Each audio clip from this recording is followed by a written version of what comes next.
And I stood upon the sand of the sea, and saw a beast rise up out of the sea, having 7 heads and 10 horns, and upon his horns 10 crowns, and upon his heads the name of blasphemy. It gets worse. Just this week, Michelle Bachmann actually predicted that I would bring about the biblical end of days. Now that's a legacy. I mean, Lincoln, Washington, they didn't do that. Jesus Christ would not vote for Barack Obama. Jesus Christ would not vote for Barack Obama. Christ would not vote for Barack Obama because Barack Obama has behaved in a way that is inconceivable for Christ to have behaved. Jesus Christ would not vote for Barack Obama. He supports a lifestyle that the Bible calls an abomination. Mr. Obama says he's a Christian, but he supports the destruction of innocent and sacred. Und ich schwöre dir, so wie wir und so wie ich in dieses Amt eintrat, so will ich dann gehen. Ich tat es nicht um Gehalt und nicht um Lohn. Ich tat es deiner selbst wegen. You might ask, how could a Christian nation, almost 100% Catholic, to elect a monster like Hitler? The truth is, at the beginning, Hitler didn't look like or talk like a monster at all. He talked like an American politician. And we've seen Obama really come into his own, really grow into maturity as a dictator. He said many times at the beginning of the year that he was just the president, that we had divided powers. He said 22 times that he didn't have the authority to just make law. But by the end of the year, he was telling his friends, I changed the law for you. I know some people want me to bypass Congress and change the laws on my own. And believe me, right now dealing with Congress, the idea of doing things on my own is very tempting. What you're not paying attention to is the fact that I just took an action to change the law. Now, no, Obama can't do that. He can't violate congressional law because he feels like it, like he's on the border and guns and power plants. But it's this image that has folks talking. It's a picture of Adolf Hitler and the symbol of communism, a hammer and sickle. The words read, Comrade Obama. Adolf Hitler was the president, was the head of the National Socialist Party in Germany.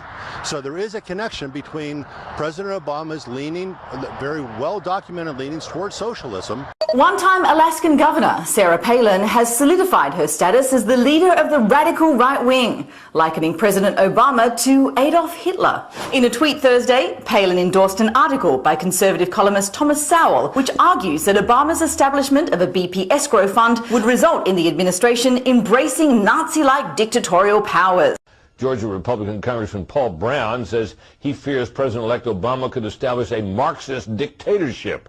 Brown said in an interview Monday, quote, it may sound a bit crazy and off base, but he's the one who's proposed this national security force. That's exactly what Hitler did in Nazi Germany. It's exactly what the Soviet Union did. He's showing me signs of being Marxist. You have to remember that Adolf Hitler was elected in a democratic Germany, end quote, Paul Brown. Watch for Peyton to speak to the nation as a president of the United States would speak to the nation tonight and tell them, I am the dictator. I am the dictator. I am the one that's going to take care of everything. That Obama, his powers are so unprecedented that even congressmen now are saying Obama is enacting dictatorial powers by saying that, yes, I'll follow some laws, but overall, I'll do anything I want.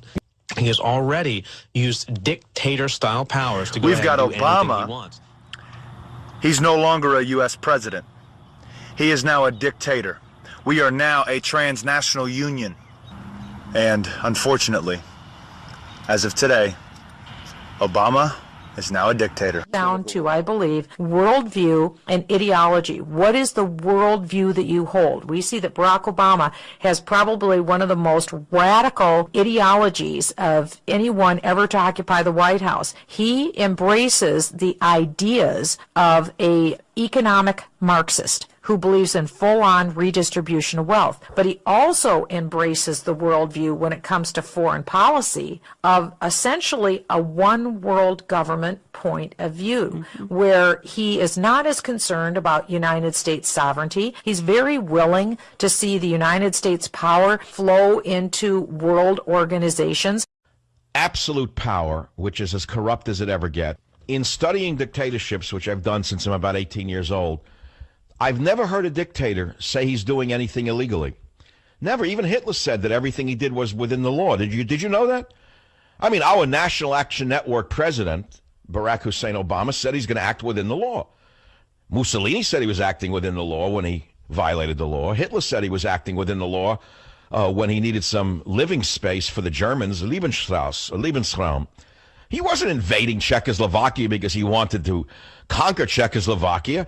He said he had the legal right to engage in getting some living space for the German people. That's all. Everything's legal. Pol Pot did it legally. So dictatorship didn't happen overnight. It took 5 years, gradually, little by little, to escalate up to a dictatorship. The Obamacare is a horribly, horribly written law. And as much as President Obama believes he can do whatever he wants, the Constitution says otherwise. Government. When did Obama assert that he can do whatever he wants? He's rewritten 30 or 40 different parts of Obamacare by administration action. George W. Bush did the exact same thing with Medicare Part D. No, he did not. The exact same thing. Change laws. This is something we ought to be really, really troubled about, don't you think?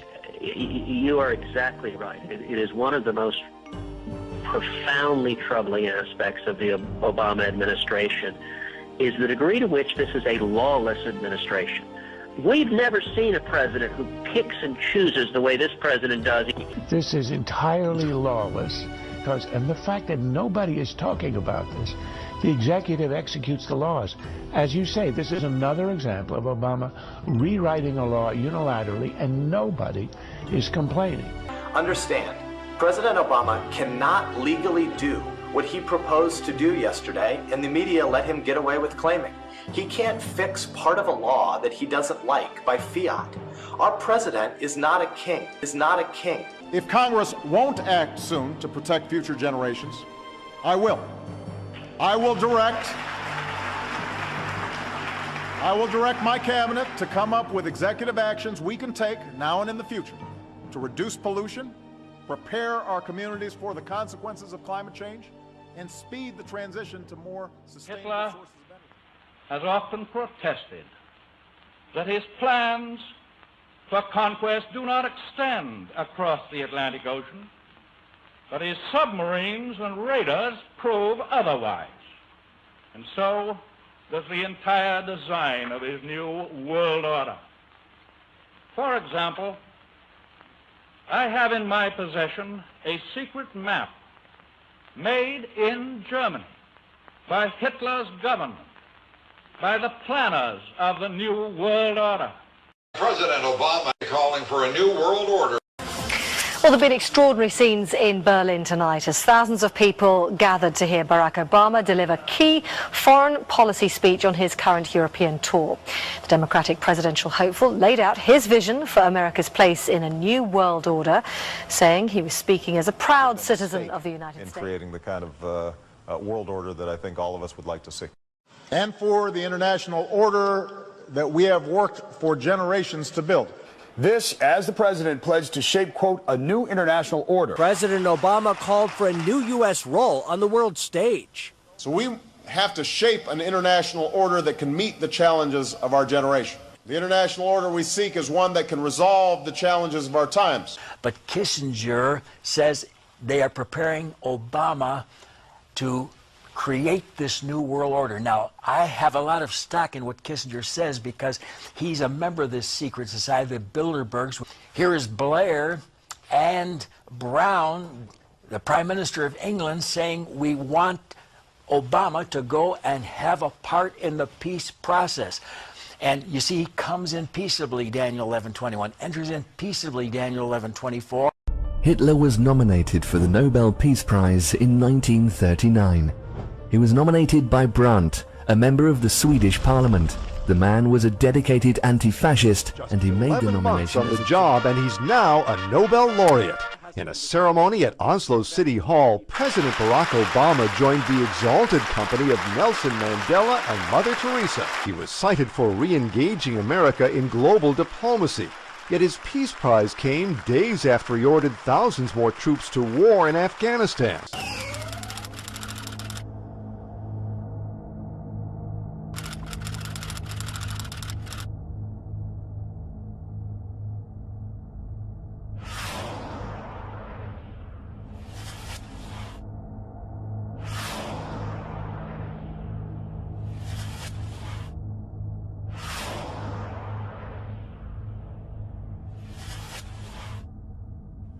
This is a little frightening, and the title is Obama, First U.S. President to Chair UN Security Council. Some unprecedented news, folks. Never in the history of the United Nations has a U.S. President taken the chairmanship of the powerful UN Security Council. Perhaps it is because of what could arguably be a constitutional prohibition against doing so. Constitution be damned.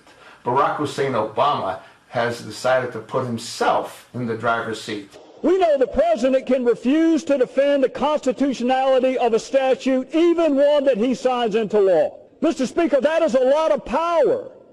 What are we to do when that amount of power is not enough? Do you not see what this is? He's setting himself up at the top of the pile of the New World Order. New World Order. That's what this is. This has never happened in the history of the United Nations. Barack Obama is the first president to chair the UN Security Council.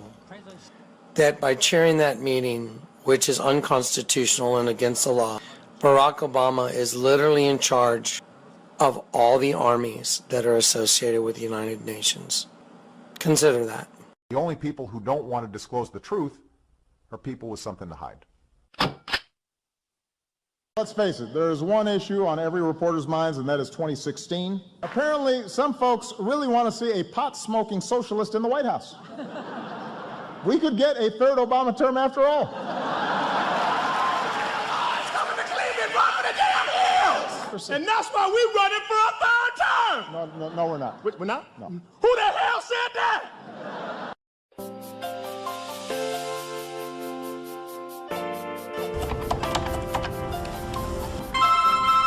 Hello? Hey, this is Barack. Listen, I need to know if you're on board. Well, yes, I guess I could. Because I'm counting on you. I could try to help. Because I'm counting on you. Of course, I will do anything to help. Okay, good. It all comes down to you now. It all comes down to you now. I'm not running for Barack Obama's third term. I'm not running for Barack Obama's third term. If you look at people who ran for president for 3 terms, it's Teddy Roosevelt, Franklin Delano Roosevelt, and Obama.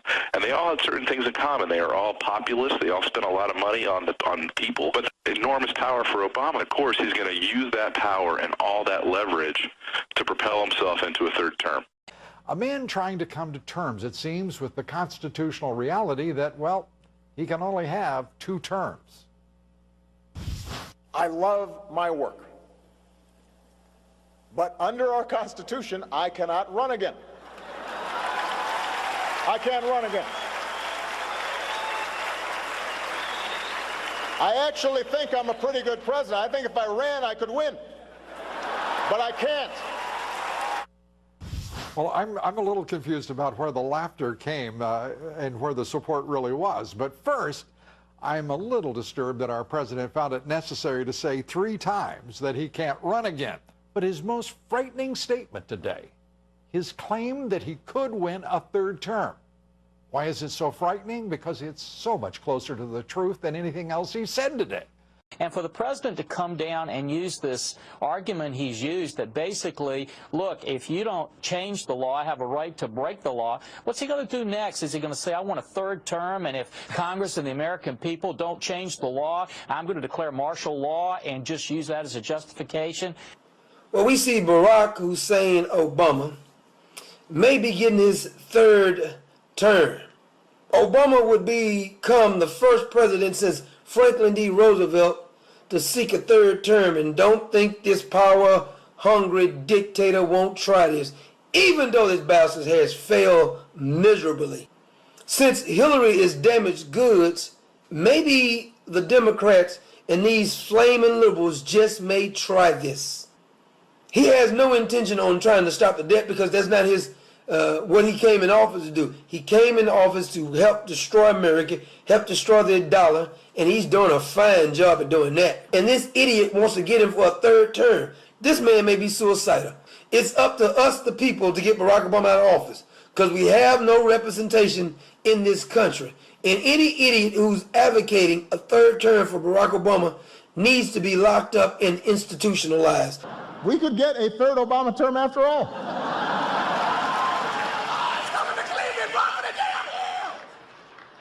You think I'm joking? What has God shown you that will happen in the future? He showed me that if Christians don't start praying more than they ever have, even the churches become the house of prayer, this next election, presidential election is not going to take place, that it's going to be suspended because evil's going to arise and some disasters are going to happen and some things are going to be put in place, and the president's not going to be removed. He's going to stay in, and these things are going to happen, and they're going to be very bad if we don't get a hold of God. I, Barack Hussein Obama, do solemnly swear. I, Barack Hussein Obama, do solemnly swear. That I will faithfully execute. That I will faithfully execute. The office of President of the United States. The office of President of the United States. And will. The President of the United States. The President of the United States. And will. Also, education was nationalized very quickly, literally overnight. We are no longer a Christian nation. We are no longer a Christian nation. We do not consider ourselves a Christian nation. Park Lakes Elementary on April 8th, this fifth grader pulled out chosen material for free reading time. Then she said, Giovanni, what book is that? That's when he says the teacher asked him twice to put the Bible on her desk, and he refused. The student says it's unfair. He was talking about religion in class, while other students were talking about sex and drugs, and he was the one sent to the principal's office. A Kansas seventh grader banned from handing out event flyers at school because her flyers contained some Bible verses. Meanwhile, the school is fine with posters about dead rappers and drugs, but not a flyer that includes a Bible verse. But surely, this is not a fascist takeover of our educational system, is it? If that were the case, America would have to be living under a de facto fascist dictatorship. Unfortunately, that is exactly what we are living under. Obama has altogether dispensed with the rule of law, proclaiming often that if Congress won't act, I will. Obama has all but dissolved the legislative branch of the United States. We are living under a fascist dictatorship. How then does Common Core fit into the Obama dictatorship? Lenin famously said, "Give me just one generation of youth and I'll transform the whole world." Now let's see what happens to one of Hitler's children. Kindergarten, and little Hans learns the fairy tales of the new order, the new order, the new order.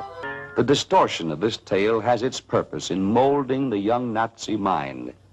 Hitler becomes Hans's idol. Sieg Heil! Sieg Heil! Sieg Heil! Because of Obama, I'm inspired to be the next engineer. Because of Obama, I'm inspired to be the next fireman. Because of Obama, I'm inspired to be the next architect. Because of Obama, I'm inspired to be the next chemical engineer. Because of Obama, I'm inspired to be the next entrepreneur. Yes, we can. Yes, we can. Yes, we can. Yes, we can. Yes, we can. Yes, we can. Yes, we can. Yes, we can. Yes, we can. Obama speaks on race America. Yes, we can. Embrace burdens all past down the ridiculous of our past. Yes, we can. Take more responsibility for our own lives. Yes, we can. Well, some parents of elementary school students in Burlington, New Jersey are outraged to see video of their children singing a Christian spiritual song where the name of Jesus was substituted with President Obama's.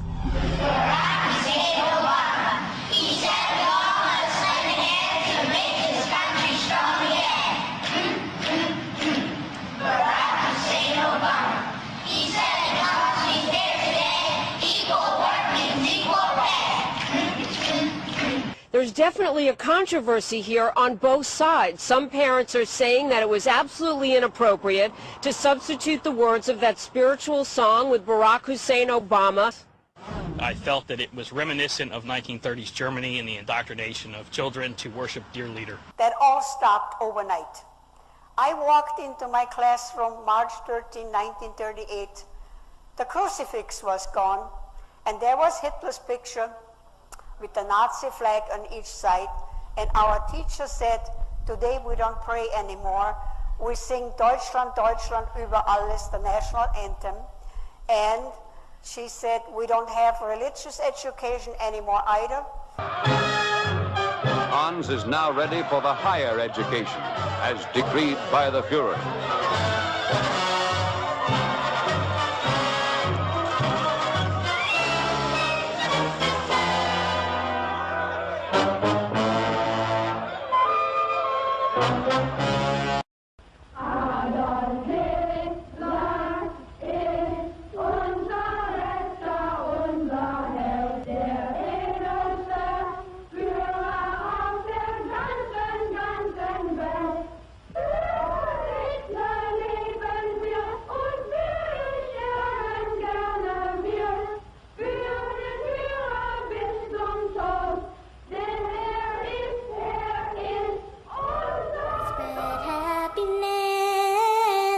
We're gonna spread freedom. Obama's gonna change it. Obama's gonna lead 'em. We're gonna change it. Now's the moment where he's voice to sing. Sing with all your heart. For our children, for our families. Nations all join as one. Yes, we can. Yes, we can. Yes, we can. Yes, we can. With each other. Yes, we can. With each other. Yes, we can. With each other. Yes, we can. Yes, we can. And we arrange it. We're gonna change the world. This is exactly what the Hitler Youth were engaged in under the Nazi regime. Still thinking we're not living under a de facto fascist dictatorship? Think again. He also nationalized our healthcare system. We had, before Hitler, an excellent healthcare system. Privately insured, we had good doctors, we had good hospitals, we had a lot of good research. That all stopped. Well, angry town halls are taking an ugly turn with references to so-called Nazi policies and pictures portraying President Obama as Adolf Hitler. Suzanne, have you noticed all the talk about Hitler and healthcare reform lately? Every so often, someone compares the reform plans to Hitler's extermination policies or brands President Obama or his political allies as Nazis.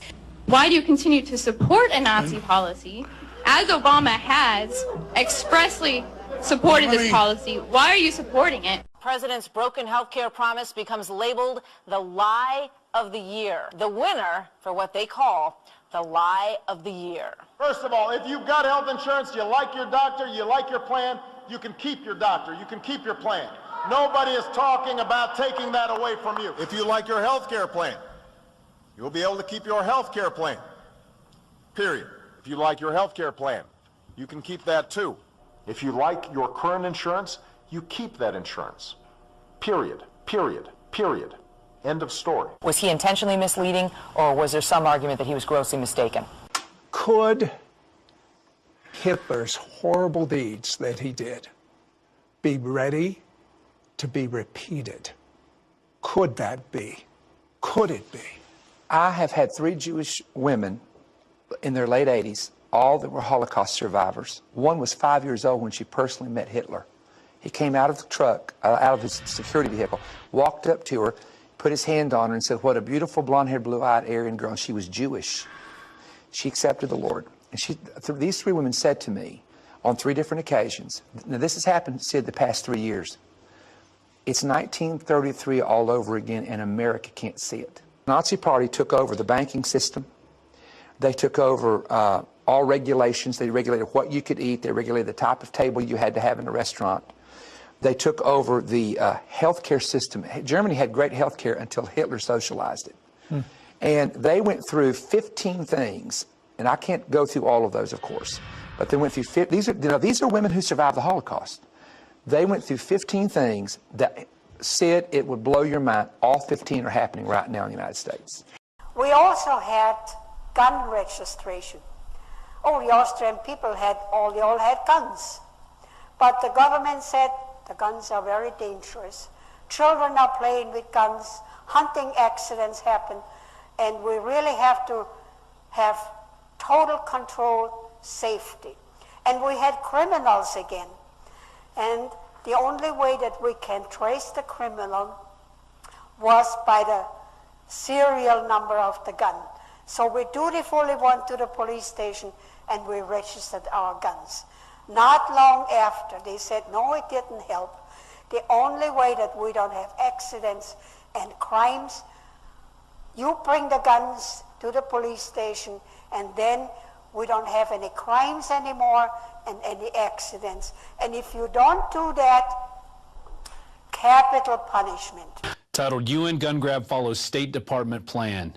This is going to get scary.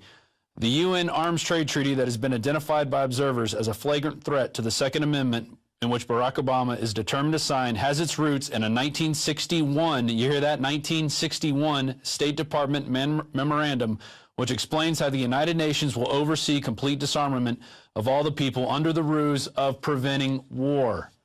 Are you hearing me? That's what they're talking about. They're going to take your guns under the ruse of preventing war. This is a president playing God. This is what the UN and Bilderberg and all this is about, is the new royalty saying they have diplomatic immunity, they are above the law. No, you are not above the law. Look what's going on while no one's paying attention. Now, years ago, we spoke about the gun control hidden in Obamacare. Guess what? Quietly, while no one's paying attention, Obama has signed executive orders for 2 new gun control laws. President saying he's above the law, saying he can open the borders if he wants, he can change laws, he can sign executive orders to restrict power plants or sign executive orders to go after guns. This is tyranny. When the people fear the government, that's tyranny. But when the government fears the people, that's you, the Tea Party. That's liberty. Keep your guns. Keep your guns and buy more guns. America is still a Christian nation, no matter what Obama says. I am an optimist. God is still on the throne. But you don't have that much time to take away Americans' guns, declare martial law, and put hardworking Americans in FEMA camps. If you're going to do that, you better get started. You better get started. Yesterday, President Obama signed an executive order claiming the right to incarcerate persons in the Guantanamo Bay military prison for the duration of their natural lives, even after acquittal. You heard that correctly, after acquittal. Following upon President Bush, President Obama has claimed the power to punish people even after a jury has found them not guilty. No Western government has ever claimed the power to do this. Not the King of England, not Hitler, not Stalin, not even the Russian and Chinese communists. President Obama today proposed something new, something called prolonged detention. I have decided we really need camps for adults. And we need the kind of camps that you all run. I mean, really. Indefinite detention without trial. That's what this is. That's what President Obama proposed today. And it is stunning, particularly to hear President Obama claim the power to keep people in prison indefinitely with no charges against them, no conviction, no sentence, just imprisonment. It's particularly stunning to hear him make that claim in the middle of a speech. People generally forget the mistakes of the past. Citizens who were caught up in Hitler's Nazi Germany hardly noticed the gradual development of extremism, mainly due to high emotions and dazzling propaganda. But history often repeats itself. FEMA plastic coffins, detention centres, armoured checkpoints and armoured military vehicles for civil purposes are well-documented facts. For the United States military claims stores of guillotines located in Fort Lewis military facility. The latest revelation of Obamacare sanctions death by guillotine, code ICD 9E978. Whoever Obama was only following... Obamacare is full of endless surprises. Yeah, you want to go Google Obamacare ICD-9. Yeah, that's one of the many hidden treasures within Obamacare. And what ICD-9 is all about, it's the code that confirms execution by beheading. Yeah, that's within Obamacare. That shouldn't come as any kind of a big surprise to anyone, considering that that's what they do in that part of the world. You know, they cut people's heads off. And Obama is from that part of the world. And that's what he's got built into Obamacare. The guillotines show that Obamacare is not about American health care. It's about global health care. But it's not really health care. They've got to have some kind of a political structure so as to be able to kill anybody they want to in any nation on earth. They got to get every person on the planet involved, and health care is the best idea that they came up with, because everybody's going to need health care sooner or later. So the guillotines are in there, and we know that the guillotines is implemented by the World Health Organization, which is international office of the United Nations. So this proves doubly that Obamacare has nothing to do about American health care. It has to do about global health care. They call it a residential center, but it looks a hell of a lot more like a prison to me. Double fences, floodlights, barbed wire to keep people from getting out, and at the main entrance, railroad tracks, just like Nazi Germany.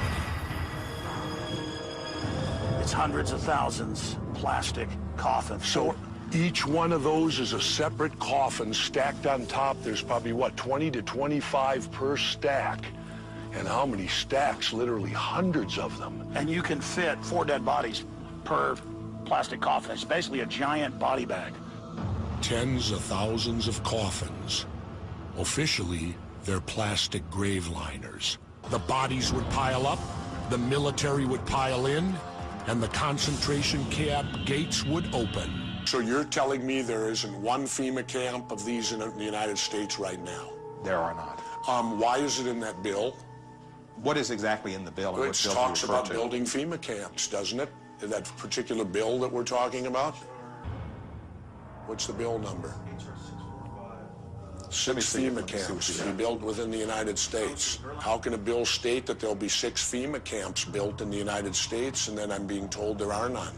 I think those are locations for if there's a disaster like in Katrina. I think that's what it is. It's not any kind of a concentration camp or anything to round up citizens. Well, we have films of children playing on the swings and the slides and stuff, and this one technically falls under Homeland Security. Well, I don't know. You know, I haven't been there, and I don't know who the children are, and the children are probably very happy. Where have we heard that before? It's the answer spoken by young and old, rich and poor, rich and poor, rich and poor.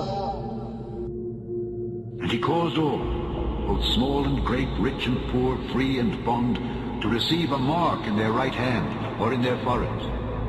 But a lot of people don't know that there is the availability now is to have everybody do away with everybody's health care, put you on government health care, and put a chip. It's called a health care chip with all your information in your right hand, because all the scanners will be right-handed scanners.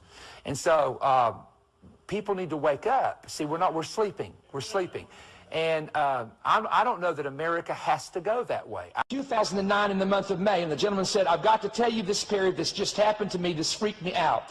I just flew on a plane with a man who is on the board of the American Medical Association. Do you know what he told me? He said, we got in a conversation, the man's not a Christian. He said that the Obama administration was going to force health care in because they have a chip that's going to be put in the right hand or the forehead of everybody taking the health care system. The mark of the beast. So many people talk about this being biblical, prophetic, and many people realize that it will probably come in the form of an RFID chip. And I want to show you what it states in this bill. And this is what they've already passed, guys. This is what they've already passed underneath of our noses while no one's paying attention.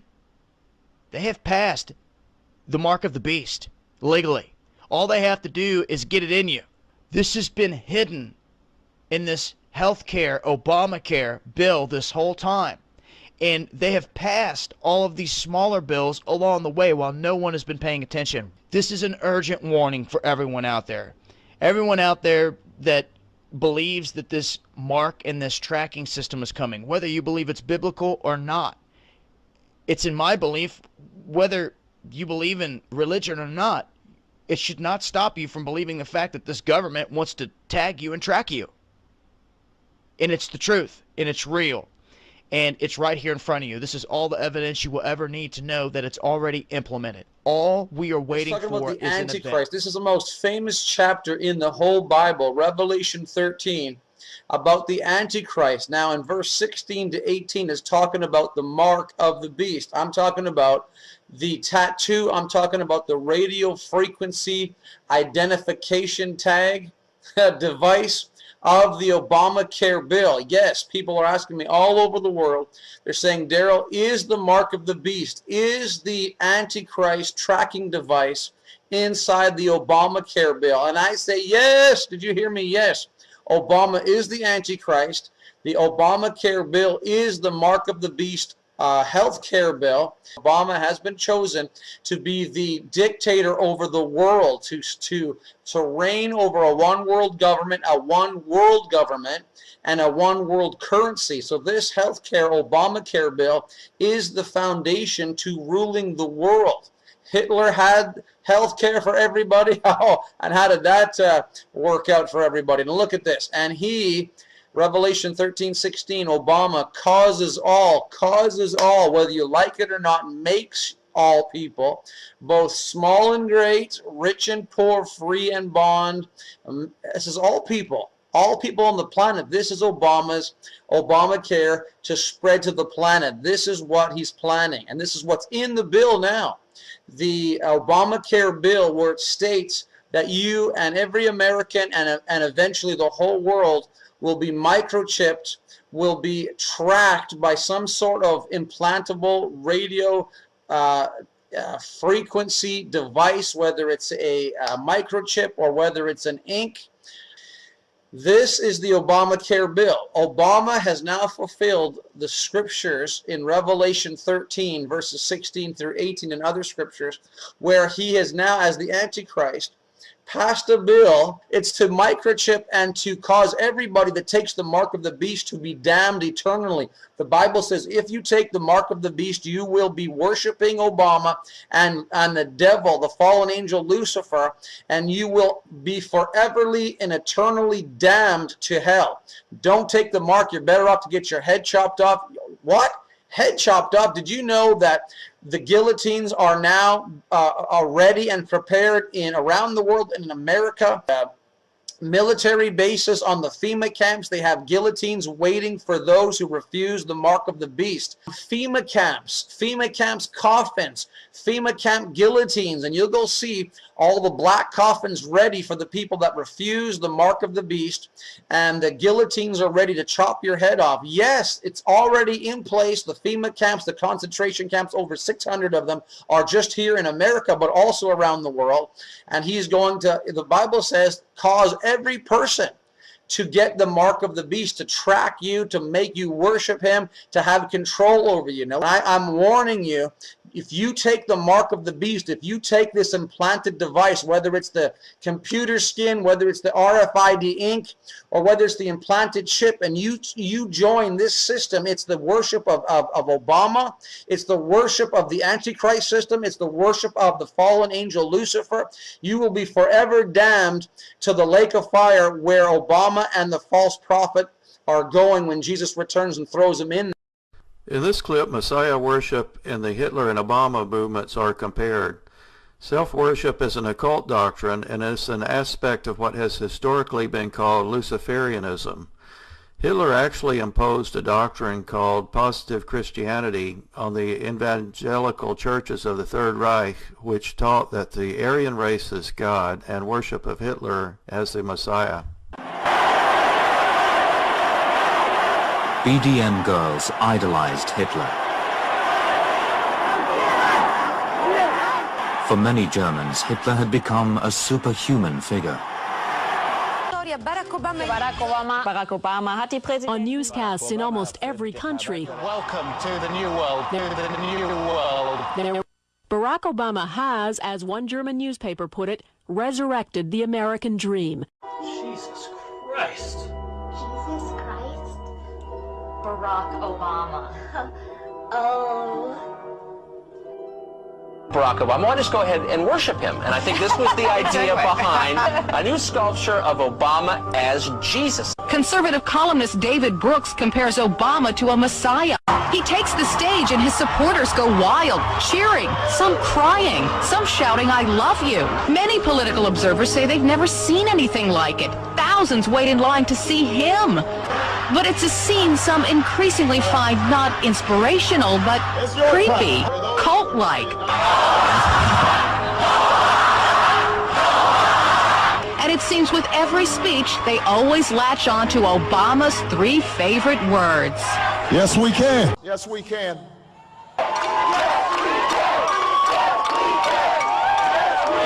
Yes, we can. Yes, we can. Yes, we can. Yes, we can. Yes, we can. Yes, you say. Yes, you say. Yes, you say. Yes, you say. Yes, you say. Yes, you say. Yes, you say.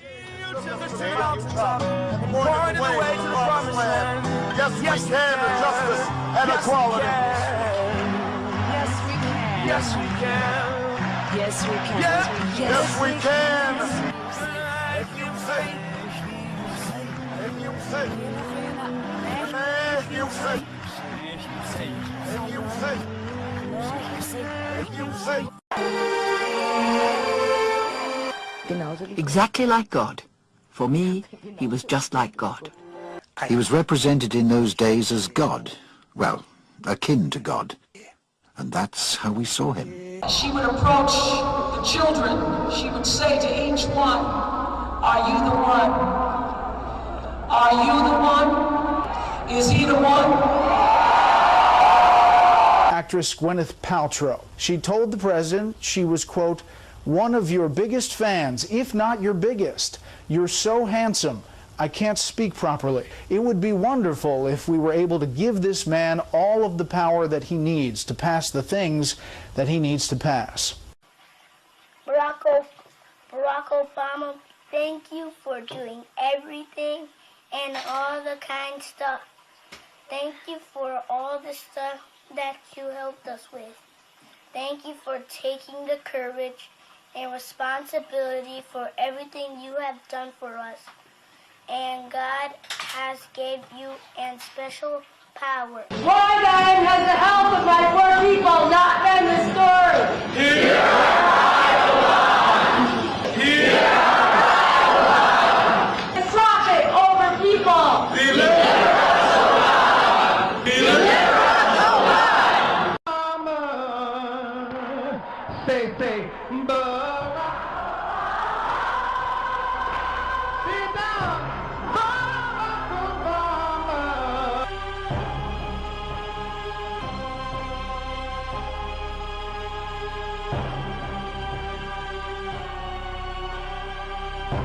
Giving honor to God and our Lord and Savior, Barack Obama. Barack Obama. And our Lord and Savior, Barack Obama. Barack Obama.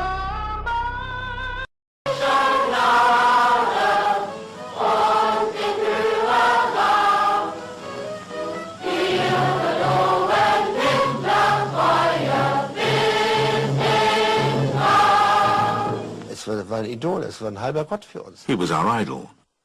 He was a demigod. Nowadays, I know it was madness. He's the president and he's on fire. Hotter than a fantasy, lonely like a highway. He's living in a world and it's on fire. Filled with catastrophe, but he knows he can fly away. Oh, he's got both feet on the ground and he's burning it down. Oh, got our head in the clouds and he's not backing down.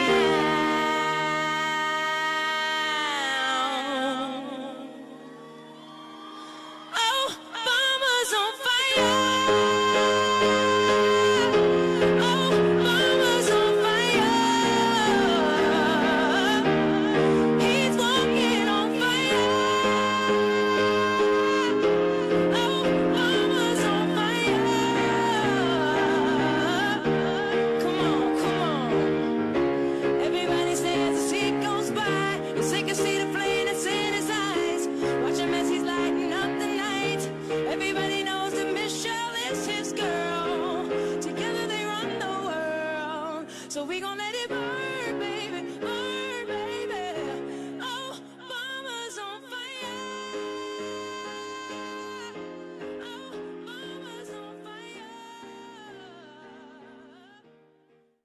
As I watch this parade of this emissary, this ambassador from hell himself called Barack Hussein Obama, is trying to bring deception all over the world. And all of the world was watching as Hitler was amassing his power and talking about how he was going to change the world. And talking about the things he was going to do about Germany and making her the greatest race and the greatest people that there ever was. And yet no one did a thing. But they watched this man build and amass this power of world domination. And the world that should have been stood by and did nothing.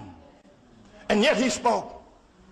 And when Hitler stood, the people would come. And you can see, if you go back and look at some of the old news reels of Hitler's speeches, you'll see the people were standing there in awe. Hail Hitler, they would say. You could see the look on their faces as if they were in some sort of trance. And this man spoke with eloquence. This man spoke with power. This man spoke with determination. And every German fell down at his feet and worshiped him. His idea and design was to take charge of the world. Now I know you see where I'm going with this. And I know you see what's happening. All Barack Hussein Obama needs is a mustache. That's all he needs, and an outstretched right arm. And we are repeating history all over again.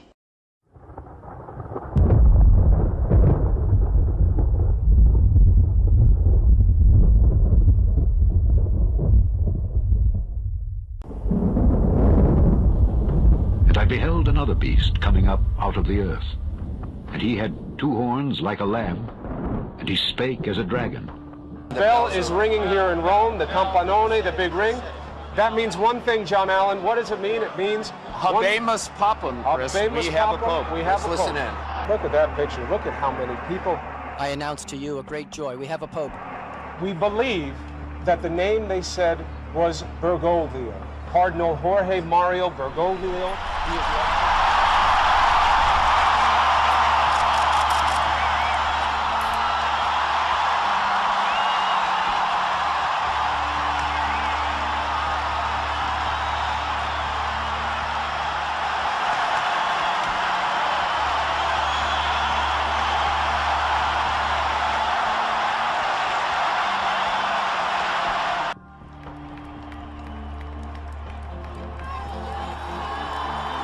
Pope Francis is Time Magazine's Person of the Year. He was the first pope from the New World. The New World.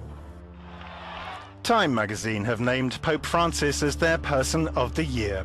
The publication has credited him with changing the first Jesuit pope, the first pope from the New World, the New World. In one interview, he made it clear he didn't want the church to be, in his words, obsessed with small-minded rules that have led to so-called culture wars over abortion, gay marriage, and contraception. Pope Francis is having a pretty good year, wouldn't you say? First, he was named Time Magazine's Person of the Year. Well, now The Advocate, the country's largest gay and lesbian publication, has named the pontiff its Person of the Year, signaling what could be a shift between the gay community and the Catholic faith. Suzanne Kennedy here now with more on that. Suzanne? Well, Leon and Allison, a decade ago, you probably wouldn't have seen this happen, but today's Pope is very different than his predecessors. After being named Time Magazine's Man of the Year, the country's oldest gay rights magazine, The Advocate, is now following suit. On a flight last year from Brazil to Rome, the Pope offered a glimpse into his viewpoints on homosexuality, saying, "If someone is gay and seeks the Lord with goodwill, who am I to judge?" The Advocate article says the Pope offers LGBT Catholics who remain in the church more reason to hope that change is coming. That change is coming. I think it's a great thing. As a Catholic and as a gay man, it's perfect. Our journey is not complete until our gay brothers and sisters are treated like anyone else under the law. For if we are truly created equal, then surely the love we commit to one another must be equal as well. Now appears Pope Francis is open to the theories of evolution and the Big Bang. He told a Vatican audience that neither idea conflicts with the idea of creation. He also said, quote, "God is not a magician with a magic wand." In a direct contradiction of the beliefs of creationists, Francis said that when we read about creation in Genesis, the first book of the Bible, we run the risk of imagining God was a magician with a magic wand able to do everything. But that is not so. The Big Bang does not contradict the creative intervention of God, the Pope said. On the contrary, it requires it. He said we need to recognize that the Big Bang and evolution are real things. Good news for all you atheists out there. Jesus is still going to redeem you. During his homily at Wednesday Mass, Pope Francis emphasized the importance of doing good as a... He thinks that even if you're an atheist, you might get into heaven. And obviously Pope Francis is using it to say, hey, listen, don't worry so much about, is he one of us? Is he a Catholic? Are they following the right dogma? If they do good works, they can get into heaven even if they're not a Catholic. Pope Francis is now saying you don't have to be a believer, you don't have to believe in God in order to get to heaven. And they are saying allegedly that he's reaching out to atheists and agnostics. And the Pope has struck, I'm reading now from the article that says the Pope has struck a surprisingly conciliatory tone towards atheists and agnostics, saying that God will forgive them as long as they behave morally and live according to their conscience. What a blasphemous statement. That is blasphemy, Pope Francis. What, based on the prophecies out of the Vatican that were hidden for all these generations, are they anticipating with the final Pope?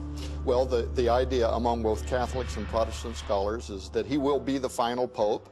He is the one who is going to be residing over the Vatican as it enters into the Great Tribulation period, and there's also the belief among even some of the Catholic mystics that he might be a false Pope, an anti-Pope, somebody who helps give rise to the Antichrist. I want to share with you guys here statements that show 100% that Pope Francis is not a holy man whatsoever.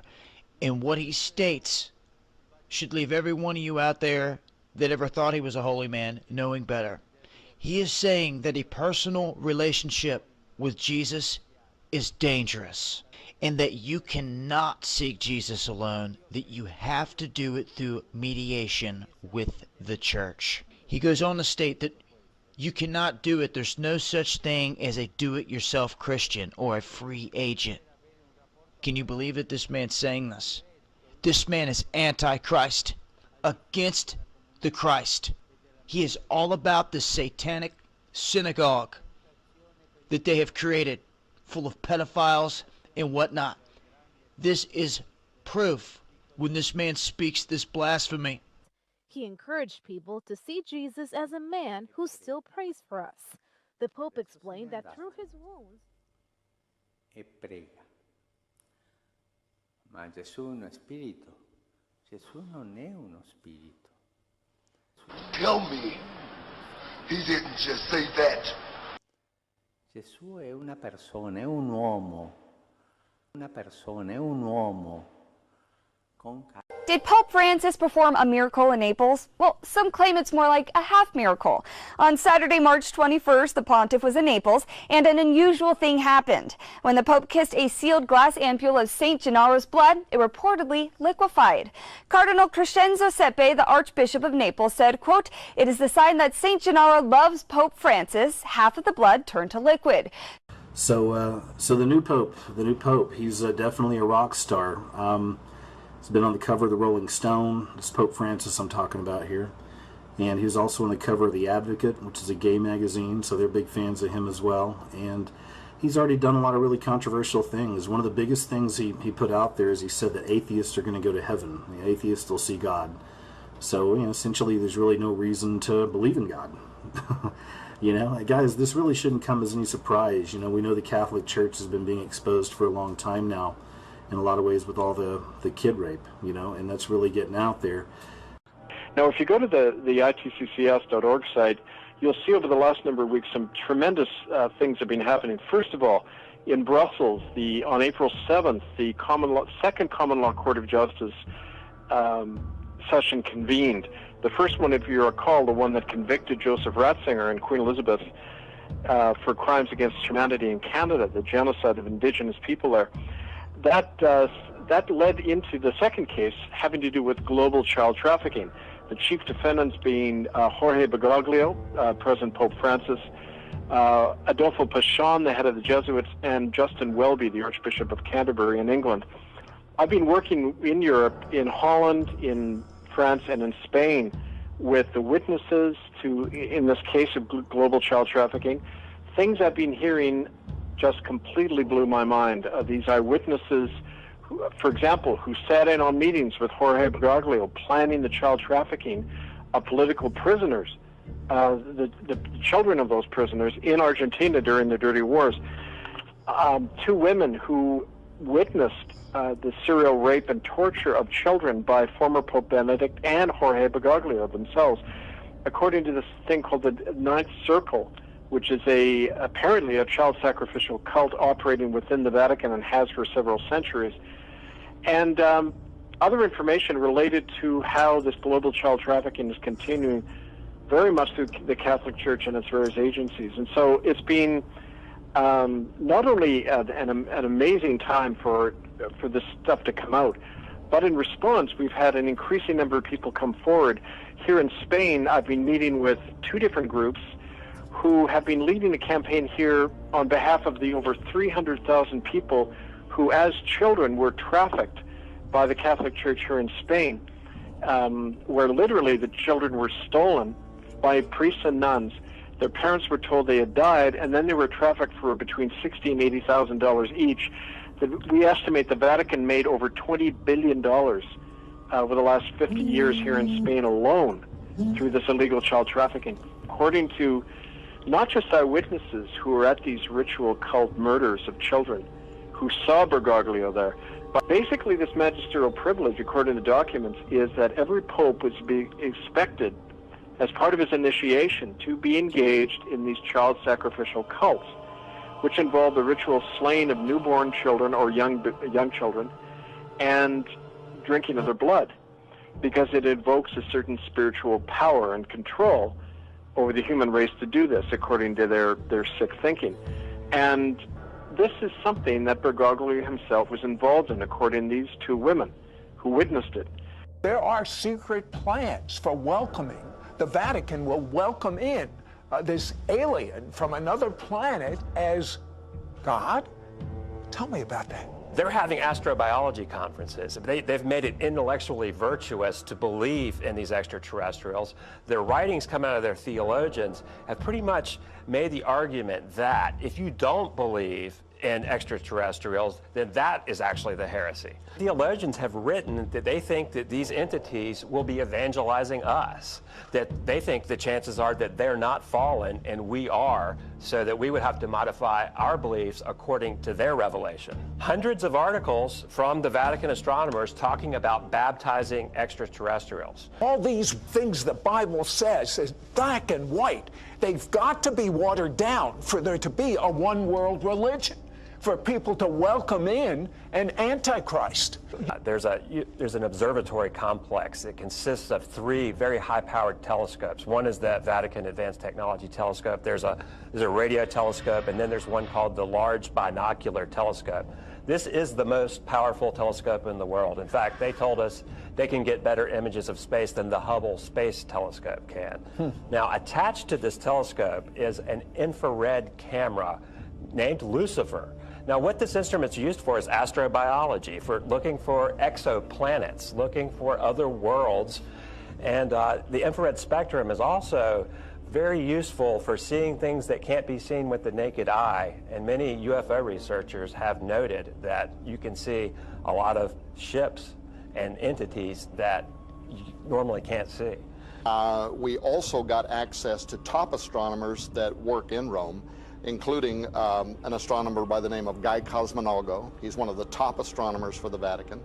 What was the major thing you got from that interview with him? He says, without apology, that very soon the nations of the world are going to look to the aliens for their salvation. Pope Francis on Thursday urged the downtrodden to change the world economic order, denouncing a new colonialism by agencies that impose austerity programs and calling for the poor to have the sacred rights of labor, lodging, and land. The Pope's New World Order. Francis calls for the goods of the earth to be shared by everyone, not exploited by the rich at the expense of the poor. For a new economic and ecological world order where the goods of the earth are shared by everyone, not just exploited by the rich. And again, it sounds really good, the rich and the poor are trying to equal it all out, but what he's talking about specifically is a new system. This is the Antichrist system that will rule the earth. This is what he's talking about. He's specifically mentioning the rich and the poor in this. And the prophecy tells us that the rich and the poor will be included in a one world economic system in Revelation 13, 16, and 17 regarding the mark of the beast. And he causeth all, speaking about the second beast, which is the false prophet. It says, and he causeth all, both small and great, rich and poor, free and bond, to receive a mark in their right hand or in their foreheads. But this new pope activating and saying we need global government for, you know, the carbon taxes. I mean, I don't know what they got on him or what's going on, but that's got to be decried. People are really showing which side they're on right now. This is the big move. And I mean, there's the headline: Pope Francis calls for new system of global government to tackle climate change. That's not an Infowars.com headline. That's in Time Magazine, Newsweek, the BBC. Times we're seeing that the world political leader and the world religious leader are leading the world into a unification through the climate change agenda. And this is exactly what the prophecy says, that the Antichrist and the false prophet will be working together. We see that in Revelation chapter 19, verse 20. And it says Pope Francis boosts Obama, Clinton, Kerry, and Gore on climate change. June 18, 2015. The papal encyclical released today offers powerful validation and support to the lifetime body of work to protect the environment and combat the dangers of global warming from leading Democrats such as President Barack Obama. Undoubtedly, they broke with all of Catholic history when they put a Jesuit in 2 years ago. That's against canon law. You can't have the Jesuits, who are the police of the Catholic Church, ever becoming a pope, because they would use it as a coup d'etat. Just like Caesar couldn't bring his troops into Rome because obviously he would make himself a dictator. It's very simple. It's why we have posse comitatus. So these are facts you can't deny. That A, he's a Jesuit, the new pope, the answer a world government to it, with the new Pope now calling for a one world religion to bring everyone together. I mean, either the Bible's coming true, Revelations and Daniel and all the rest of it, and Ezekiel, and what Christ said, or they're using it as a playbook to set up a planetary tyranny. 3 global regions, 10 sub-regions, the 10 kings. This is over the top. And this new Pope is the most naked manipulator I've ever seen. He makes Obama look tame with his deception. People are ready to wake up right now, so spread the word that the good news is this evil has never succeeded before, and it will fall this time, and that this Pope, for all intents and purposes, fits the bill of the false prophet of Revelations. To you, but if this ain't disturbing, I don't know what is. This is supposed to be Jesus, and I use the word supposed to be. And these people sit around this thing like an idol. And this is a close-up picture of Jesus right here. It's supposed to be Jesus. And I went and looked at it closer. And I don't know about y'all, but this looks like a reptilian head. I mean, look, you got the eyes, and then you got the mouth, and, you know, here the brain, the skull. But this is a close-up picture. Looks like a straight-up reptilian Jesus, and this, I mean, what is this? And going back, it looks like skulls and demons and stuff coming out from the pits of hell. And this is what they sit around. Flamma Seus, Lucifer matutinus inveniat. Ille inquam Lucifer qui nescito casum, Christus filius tuus, qui regressus ab inferis, humano generis serenus iluxit, et tecum vivit et regnat in saecula saeculorum.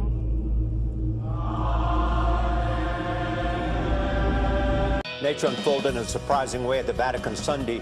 Just after Pope Francis spoke in St. Peter's Square, children released 2 white doves as a symbol of peace. The peace didn't last long. A black crow and a seagull went after the doves in front of the crowd. The birds managed to escape after only losing a few feathers. That is so unusual. It is. It's very unusual. Probably, maybe from the beginning, there has never been a greater enemy to Israel than Barack Obama.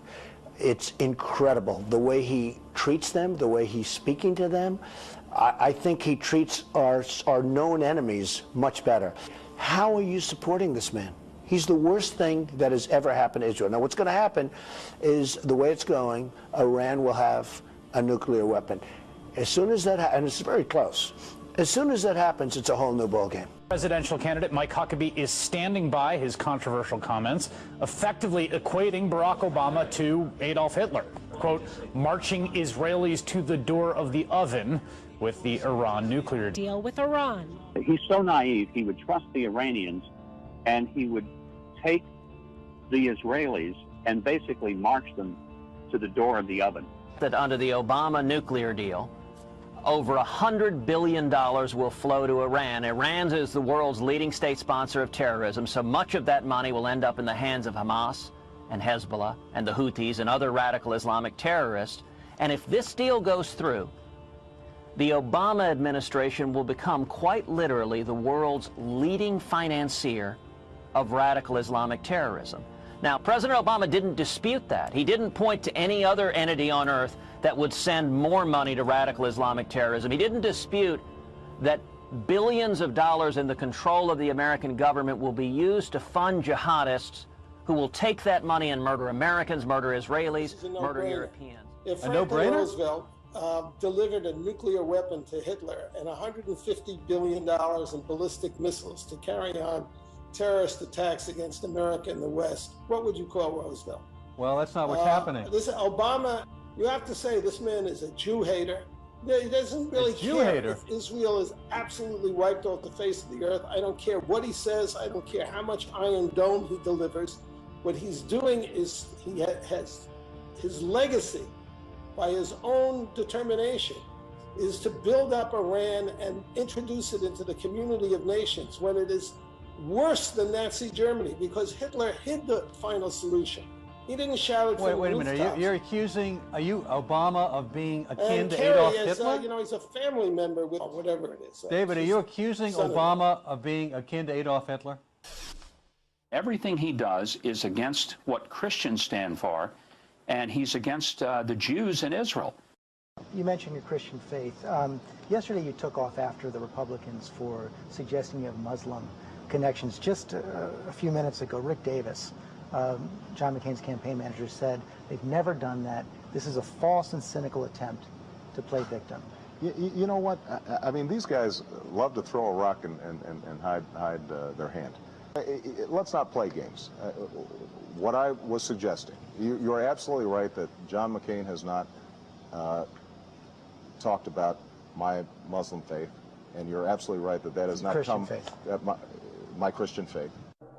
Obama has gone completely onto the other side. He's now supporting Al-Qaeda. He's supporting the Muslim Brotherhood. He's supporting the Shiites in Iran, even though they're developing nuclear weapons that they could potentially use against Israel. We're no longer fighting radical Islamic terrorism. We're funding it and arming it.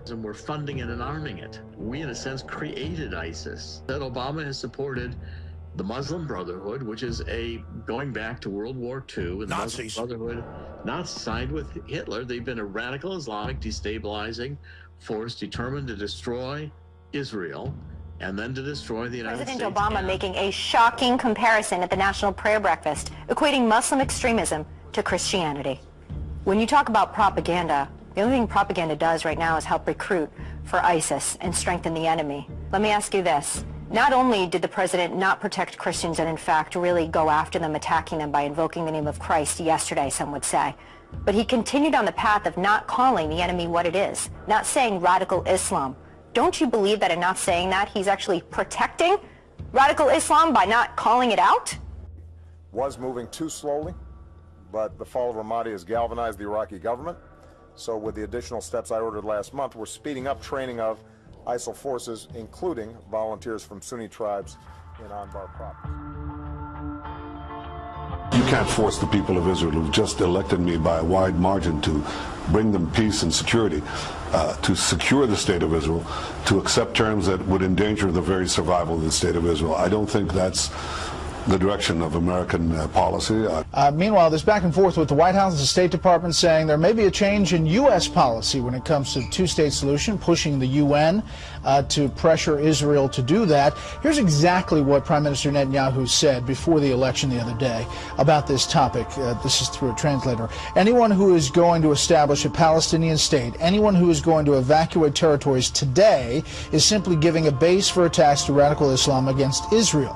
How can you make a peace agreement, a two-state solution, hand over control of the West Bank to a government that includes Hamas, which is not only dedicated to the destruction of Israel, but rules a territory called Gaza, from which it has twice initiated terror wars because it simply will not accept Israel's existence? The Vatican recognizes Palestine as a state, which Israel isn't happy about. Last month, the Vatican finalized a treaty to bump its diplomatic recognition of the Palestinian Liberation Organization to the state of Palestine. On June 26, the Vatican and Palestine officially signed the treaty into effect. The Vatican has officially recognized the state of Palestine in a new treaty. The treaty, which was finalized Wednesday but still has to be signed, makes clear that the Holy See has switched its diplomatic relations from the Palestinian Liberation Organization to the State of Palestine. Pope Francis has met Palestinian President Mahmoud Abbas and called him an angel of peace. The meeting at the Vatican came days after it announced a treaty that makes formal its recognition of the state of Palestine. Breaking news. Israel National News is reporting an article today about a decision by the United States Supreme Court that is agreeing with President Barack Obama about Jerusalem not being part of Israel, that they're internationalizing Jerusalem. Jerusalem is not going to be part of Israel. I'll just reiterate what I've said previously. I continue to believe that a two-state solution is absolutely vital. The long-term security of Israel as a democratic and Jewish. The two-state solution, which is actually mentioned in the book of Daniel, chapter 11, verse 39, where it talks about the dividing of the land for gain. And this is what we see that Barack Hussein Obama is pushing for with the international community in order to get the two-state solution finalized, as Obama is the mediator mediating the Antichrist treaty. We see here out of IsraelNationalNews.com, Obama expects Israel to work towards two-state solution on that pressure to get the two-state solution finalized. And that's what Obama's role is in this, is the Antichrist, which is the first beast of the book of Revelation. We see that it's not just the United Nations, not just Obama, not just the EU pushing on this. We also have the world religious leader backing Obama on this. Now, the role of the world religious leader is the false prophet. In the book of Revelation, we see that the false prophet is actually working with the world political leader in order to get the end times agendas going on that deceives the world. And we see in Revelation chapter 19 verse 20, it talks about the beast, which is the Antichrist, working with the false prophet. And it says, and the beast was taken, and with him the false prophet. So we see these two working together, and we also see Pope Francis working to push the two-state solution. And we have Barack Hussein Obama working to divide the land for gain, fulfilling the prophecy of Daniel 11:39, fulfilling the role of the Antichrist, working with the false prophet to push for this treaty to get signed. Look, it looks like Pope Francis and President Obama are in cahoots together to destroy the nation of Israel, to divide it anyway. That the Vatican, ever since Pope Francis has taken over, last year, he started this big push for a one world religion. He invited mega pastors, Protestants, Catholic cardinals, Muslim imams, Jewish rabbis, sheiks, geeks, Buddhist priests, Hindu gurus, and Maoists and Taoists and everybody else. I mean, and he brought them all to the Vatican last June to pray together to their gods. It's idolatry. He is working on a one world religion. He's working on a one world currency. And now he wants to recognize Palestine as a nation. I can hear in the spirit Jerusalem's cry. And he has taken an opposite view of Israel, unlike any other president that we have ever had since 1948. His view is anti-Israel. We've never seen that before. So that now, in effect, declared war on Israel from the United States. The reason why, Jan, you and I are talking about this is because we take as true what the Bible says in Genesis about Israel and about nations' response to Israel. We recognize that we have been singularly blessed in the United States because of the way that the United States has blessed Israel over and over from 1948 until recent times. We also know that this isn't a one-sided view in the Bible. The Bible talks about blessing. It also talks about cursing. And we recognize that God is true and his ways are altogether just. If we actually turn our back on Israel, as we are seeing Barack Obama do today, if that happens, then I think we will see a scale and a level of pushback in the United States, negative consequences. I don't know what they are, but I believe that the Bible is true. And I believe that what the Bible says is that our nation and the people of our nation will reap a whirlwind, and we could see economic disasters, natural disasters. The United States does not want to be in that position, and unfortunately, the people put into office Barack Obama, not only once, but twice. And the people have to rise up against his actions and demand that their leaders take steps accordingly.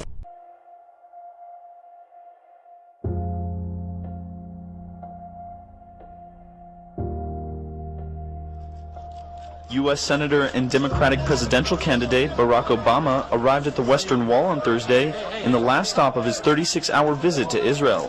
Obama was asked to visit the holy place in the early hours of the morning, given the large number of people who visit the wall for morning prayer. Obama read a chapter from the Book of Psalms with the Western Wall rabbi and placed a note in the wall's stones. During his visit to the holiest site in Judaism, the U.S. presidential candidate told onlookers that America loves Israel and the Jewish people and will continue to look out for Israel's security on a whirlwind three-day trip to the Holy Land. Earlier today, he prayed at Jerusalem's Western Wall, the holiest place where Jews can pray. He bowed his head as he touched the wall and left a note inside an envelope in one of the cracks between the stones. Minutes after, the rabbi recited a psalm that described Jerusalem as a holy city blessed by God. Pope Francis got closer to the wall and prayed in silence.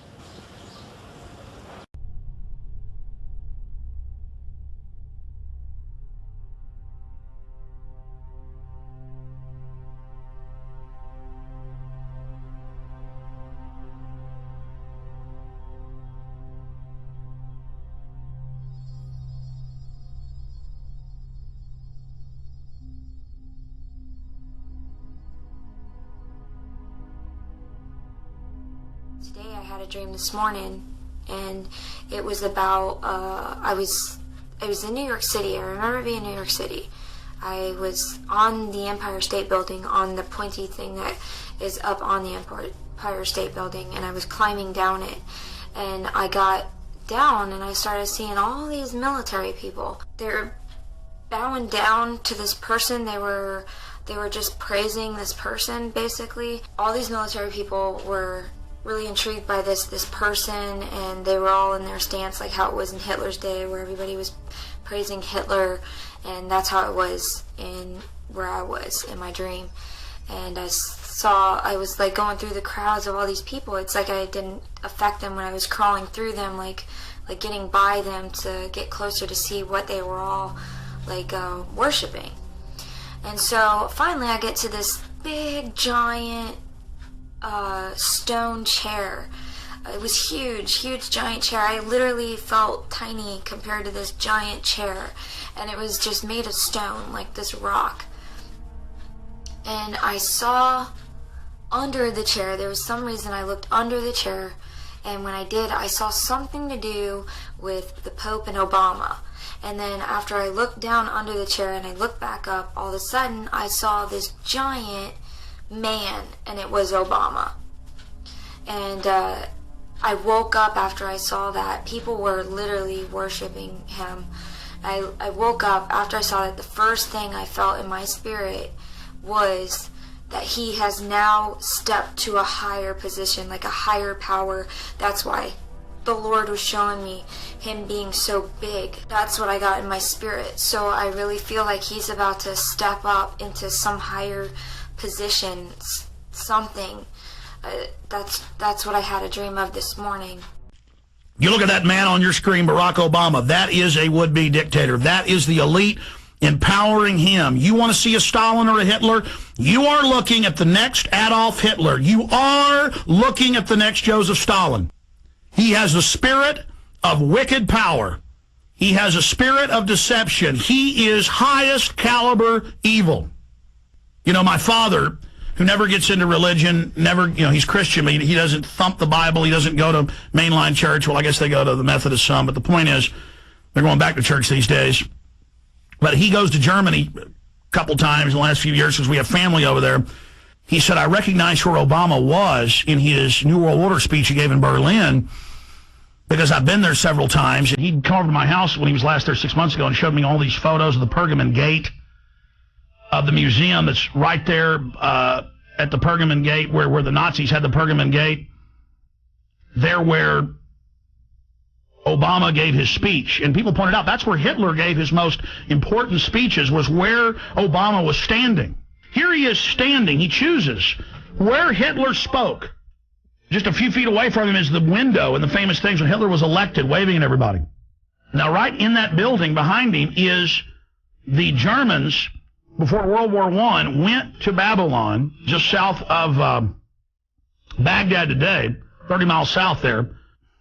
They went to Babylon, and they dug up the turquoise blue gates of Babylon and the Pergamon gate, and inside was the seat of Satan in Babylonian, that they worship Satan. That's where that comes from in the Bible.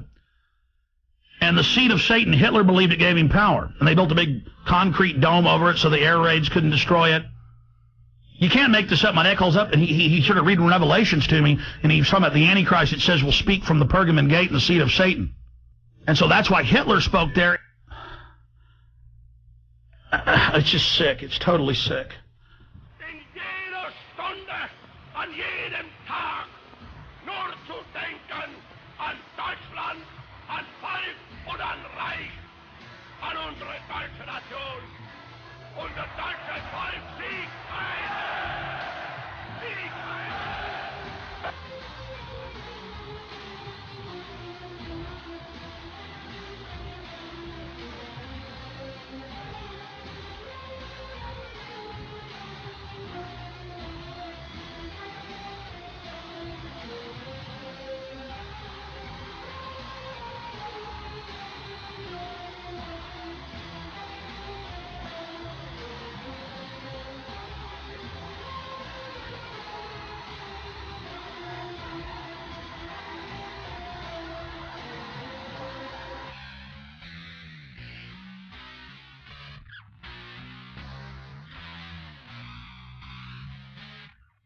We all decided to turn in.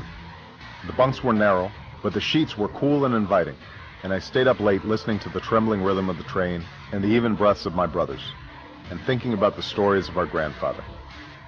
It had all started with him, Alma had said. That sounded right somehow. If I could just piece together his story, I thought, then perhaps everything else might fall into place. I finally fell asleep and dreamed I was walking along a village road. Children, dressed only in strings of beads, played in front of the round huts, and several old men waved to me as I passed. But as I went farther along, I began to notice that people were looking behind me fearfully, rushing into their huts as I passed. I heard the growl of a leopard, and started to run into the forest, tripping over roots and stumps and vines, until at last I couldn't run any longer and I fell to my knees in the middle of a bright clearing. Panting for breath, I turned around to see the day turn to night, and a giant figure looming as tall as the trees, wearing only a loincloth and a ghostly mask. The lifeless eyes bored into me, and I heard a thunderous voice saying only that it was time, and my entire body began to shake violently with the sound, as if I were breaking apart.